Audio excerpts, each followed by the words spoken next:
Iraq. Your war, Mr. Bush, is about how you accomplished the derangement of two nations and how you helped funnel billions of taxpayer dollars to lascivious and perennially thirsty corporations like Halliburton and Blackwater, and how you sent 4,000 Americans to their deaths for nothing. It is not, Mr. Bush, about your golf game.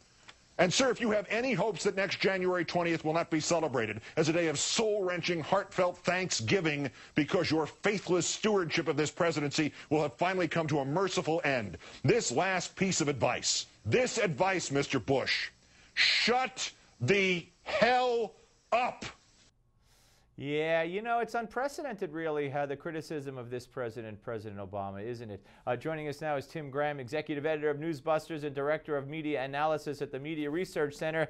Tim, you and Brent Bozell wrote a great piece I saw at townhall.com.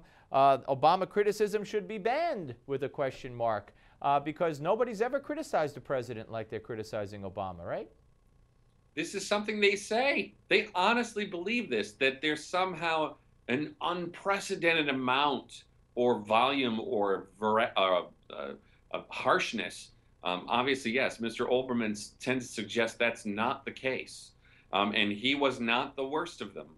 But yeah, there's this whole idea that how dare we question the patriotism of Barack Obama? How dare we question that a guy who spends more time on the golf course than he does inside a church is not the greatest of Christians? And that, really, our news media has such a bad reflex. Their knees jerk so harshly whenever you question this president. You just really wonder whether they want to say what you're supposed to say if you're running for president is, of course Obama's a great president. Of course he's a great Christian. Of course he's a great patriot. Why? They never demanded you say anything of the sort about George W. Bush. Well, do you think it has more to do with the D versus the R, or with the black versus the white? Oh, I think that they always assume that the criticism of Obama is racially motivated. Again, this is their assumption, their automatic knee-jerk assumption is, and let's say, for example, if you suggest he's not a Christian, well, then you must be saying he's a Muslim, which means you're a racist. I think that there is obviously a lack of perspective here when you're trying to, quote unquote, measure the amount of vitriol that a president has to take. And I just think that it's unfair on some level. The news media seems to think, and I think the news media knows this is a double standard, that they remember how harshly people spoke about President Bush. And they know that Barack Obama in 2008 said that Bush was unpatriotic. Yep. And nobody had a fit then.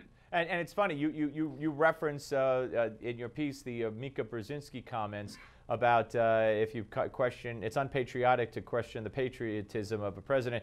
And then she added the caveat to protect Obama for when he was senator and criticized him in the manner in which you just described. But that was specifically over the budget and the deficit. So she said if it's not over policy issues. So in other words, if it's just gratuitous and you don't cite specific policy examples. She made her own rule up. Yeah, well, again, they were never specific about policy when it came to Bush. No. A lot of the criticism was extremely personal, that he was an idiot, that he was stupid, that he was incompetent, that he was a liar. And let's not forget Erin Burnett, and then when she was on CNBC, calling Bush a little monkey. That monkey when he was walking with some world leaders. I mean, I play that quite, for every once in a while to remind the public just what's going on here. All right, we got about a minute and a half left. Another story breaking today, even the Washington Post, to their credit. By the way, and I want to ask it this way, will we be subjected to the same standard? You can't criticize Hillary because she's a woman, that we are, you can't criticize Barack because he's black when she's running, notwithstanding the fact that now we find out when she was Secretary of State, in at least one occasion, they violated the ethics rules in her foundation accepting foreign donations, and they accepted tons of foreign donations that supposedly fit the ethics rules. Exactly. Look, this is something that a good journalist should have been following all along. It's nice for a journalist to discover that this is a good story now. It certainly was a good story then.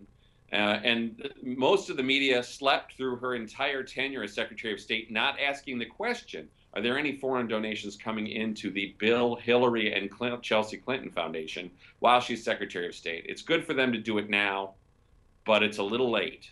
The question is whether now the networks or anybody else is going to pick this up once the Post is reported. Right, and 30 seconds. Maybe it's a little early, too, or maybe Hillary doesn't mind it getting out there now, and maybe they think they're doing her a favor, because then she could say old news 2 years ago. Exactly right, Steve. I think that this is always that spot in a presidential campaign, especially when she really doesn't have an opponent yet. Yeah, that they can sort of do these stories. Absolutely. Tim, got to go. Always read your newsbusters.org, and thank you very much, Tim Graham. We're coming back, folks. Michael Myers.